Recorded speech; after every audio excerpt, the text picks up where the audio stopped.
First problem, this is about Gauss's law. So we expect to have surfaces such as spherical surfaces or a cube or the common ones. Okay, so first problem is a point charge Q1 is equal to 4 nanocoulombs. Let's just write it.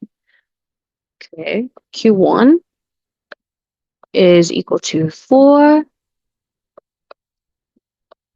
nanocoulombs, which is times 10 raised to negative 9. And Q2 is equal to negative 6 nanocoulombs. Our Q1 is at x equals 2 meters. Our Q2 is at y is equal to 1 amp. Now, we're looking for the total electric flux due to these point charges, given that your radius is letter A at 0.5 m, B is 1.5 m, and C 2.5 m. We're looking for the total electric flux. So how do we deal with this? In this case, we've got 2-point charges through a spherical surface centered at the origin, and these are the radii. First things first, the first one we need to know is the axis. Okay, this is our xy. Why do we need this? Because we have your x equals to 2m, that's your q1, and y is equal to 1m, that's your q2. So let's proceed. Let's have a sphere. Most likely. I hope that is center. Okay. So the first one is origin. This is 0. Maybe this is 1, and maybe this is your 2. Same is true with this one. 1, 2, 1, 2. And then 1, 2. Okay, so Q1 is equal to 4 at 2 meters. Okay, 1, 2, this is our Q1.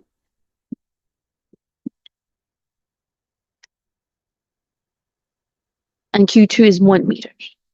1 meter. Mm-hmm. Okay, Q2.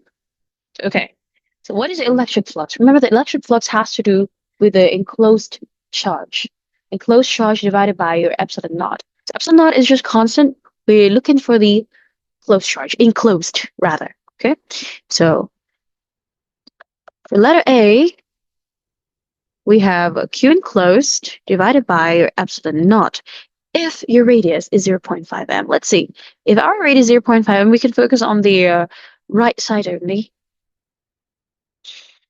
0.5, make it center, not yet. Okay, this is no more, maybe. Close enough. Close enough. Okay. For example. Yes. All right. So feel free to fast forward if I'm taking time in the illustration. So Q enclosed, as I can see here, I don't have any charges here. So for letter A, we don't have anything. That would be 0 charge divided by epsilon naught. We don't need epsilon naught because the answer would be 0. Total electric flux at 0.5 radius is 0. Or just 0. Okay. What about letter B?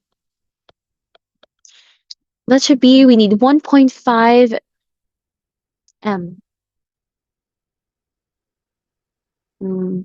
Or I guess, yeah, this seems to be it.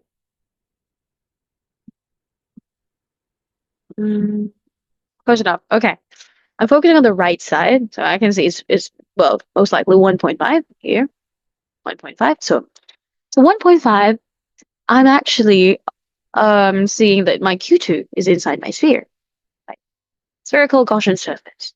So that would be Q enclosed divided by your epsilon naught. Your Q enclosed is your Q2, which is negative 6.00 times 10 raised to negative 9 coulombs. divided by your epsilon naught, which is your constant again. It is 8.85 times 10 raised to negative 12 Coulomb squared divided by nm squared. And you'll get 678.0 nm squared.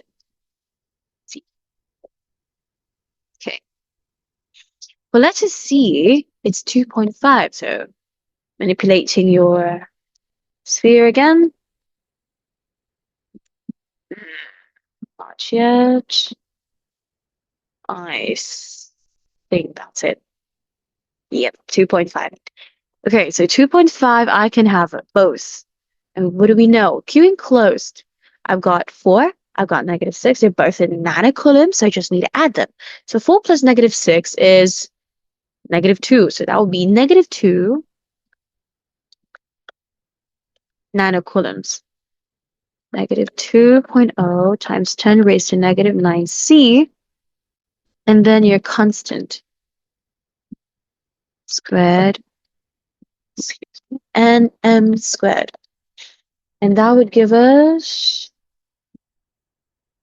negative 226.0 nm squared divided by c. That is it. That is why we need to remember that our electric flux only depends on the enclosed charge, not the availability of the charges in the problem.